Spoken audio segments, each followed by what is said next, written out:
He is hanging out with Maason Smith right now at a loud place, so I hope you can hear us, Marcel.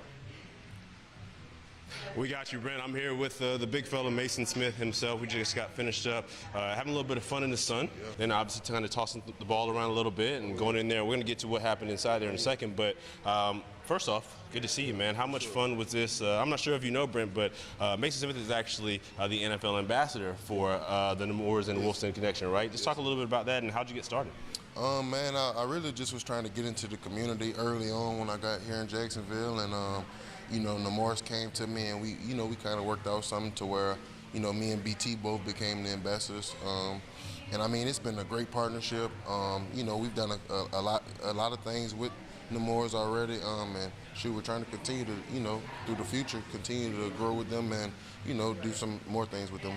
Obviously, seeing the way you're interacting with the kids, you know, it's not just about having fun with them, but this is something that you really care about. This is something you're passionate about. Where did the passion come from? Because obviously we know how serious, you know, type 1 diabetes is, especially with the kids. You know, my grandmother actually has type 1 diabetes at 86 years old, and is also, you know, beat cancer twice, or is in the process of beating cancer twice. So, you know, it kind of goes back to me deeply, and, you know, to my heart deeply, you know, just seeing these kids, you know, not live as much life as her, and, you know, already going through some of those similar things. So I mean, one thing that you could do is always make somebody's day, man. You don't know what makes somebody's day, and you don't know who you're going to talk to that might need that advice, or, you know, just that talk, or just, you know, just for you to say hey to them. So, you know, doing something like this, you know, definitely makes me feel better, and, you know, hopefully it makes the kids feel better, man. You know, I'm just kind of trying to take them, you know, kind of take their mind off of, you know, some of the things that's really going on in their life, man, whether that's, you know, anything with the diabetes or just anything personal in life, man. It's always good for somebody to come and, you know, try to give them a little bit of, you know, take a little bit of edge off, and, you know, just have fun with them. Well, obviously, I don't have to tell you this, but if there's anything that I would choose to get your mind off of what's going on in the reality of things, it's definitely football. Oh, yeah. You know, obviously having some fun out there, tossing the rock around. Just talk about, you know, what was it like? You know, obviously hanging out with the kids and kind of, like you said, being able to see them kind of get away from reality for a second and just throw the football around with, you know, a Jaguar. Yeah, man, that's what it's all about, man. You know, just getting them outside, getting the you know, the blood pumping a little bit, man, getting a little stretch in. You know, just getting a little bit of, you know, physical activity, man. We didn't overdo it. You know, we kind of did it light, but, you know, like I said, just getting out there with them, having fun, you know, taking that edge off and just being able to be free. You know what I'm saying, man? And just being around other kids that go through similar things with them, I think it's a great thing. And you know, I think that it's very beneficial. Obviously, with OTAs in the book, you had a couple days before you report for a mandatory minicamp, but do you find events like this kind of help you sort of step away from football and refresh a little bit before you get into the grind? I feel like this also helps me take off the edge, you know what I'm saying? Not saying that OTAs is an edge, but, you know, kind of just take my mind away from football and really look at how, you know, how different some people's lives are, you know what I'm saying? I live an amazing life, you know, God willing.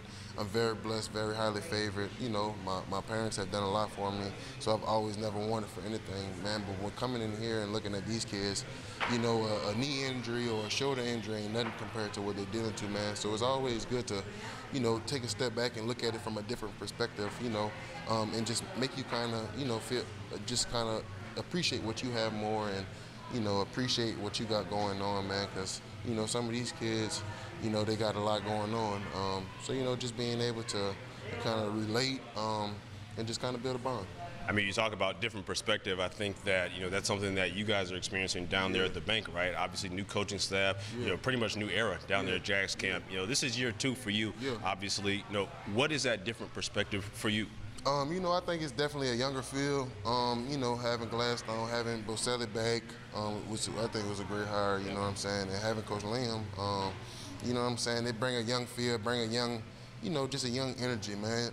I feel like one thing that's better for us, I feel like, and I've only been here for a year, going on 2 years now, so, but I feel like it was kind of like that we were looking in the wrong places or, you know, something like that. And, you know, a fresh restart would be a good thing. I think it'll be beneficial for the organization. I think it'll be beneficial for the team. And I like where we're, you know, the direction that we're headed in. very fast-track education for you last year in year one. Obviously, ups and downs, but you learned a lot. You know, coming into year two, what's different for you? And coming into this year, do you feel good? You look good. You feel good? Yeah, I definitely feel amazing, man. You know, I think some of the biggest pieces was, you know, just little stuff like, you know, getting in the weight room. You know, I'm 22 years old going against, you know, 33-year-olds. So, I mean, that's going to be the biggest, you know, the biggest turnover from college to the NFL, man. And, I mean, once I got my feet under me and I felt like I got to where I needed to be, you know, obviously everybody's seen, you know, a grasp or an incline in my play. So, you know, I'm just continuing to go on that trajectory. And, I mean, the sky's the limit, man. You know, I feel a lot more comfortable in my own shoes. You know what I'm saying? Just out of the simple fact that I already know what's going on, and you know, I've done it already now. So, and I know I can do it at a high level when I play the best that I can. So, you know, it's not really any gray area. It's not really any worrying about what you can do and how you can do it, because, you know, I've seen it, I've done it. So now it's, you know, the pain's already on the wall. It's just time for me to go do it. Awesome. We talked about being comfortable in your own shoes, and now, as you know, there's no growth in comfort. And Brent, Maason tells me that, you know, he wants to. He said he's a wizard behind his microphone. Yeah. He says that this is kind of, we won't say the next thing, but he says he's got a little bit of TV skills. So rather than me toss it back to you, I'm gonna pass the mic to Maason Smith, and I'm gonna just toss it back to Brent and say, Brent, let's go back to you guys in the studio. Brent, let's go back to you in the studio. That's good stuff, Maason. We'll hook you up. Great job, by the way. Congrats on doing this with the kids. Hey, Marcel, can you get him to blow the whistle? Oh, Brent says he wants you to blow the whistle. Get your too short on. There you go. There you go. Future coaching for Maason Smith. Because it sacrificed my left eardrum. I bet it did. Thanks, fellas.